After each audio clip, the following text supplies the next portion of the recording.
ఇది శ్రీలక్ష్మీ నరసింహుని సన్నిధి, నమ్మిన భక్తుల పాలిట ఇది ఏ పెన్నిది.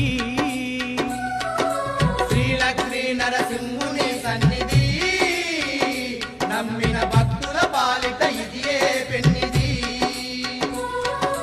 పవిత్రమైన క్షేత్రం ఇది శ్రీహరి పుణ్యక్షేత్రం, పవిత్రమైన క్షేత్రం ఇది శ్రీహరి పుణ్యక్షేత్రం.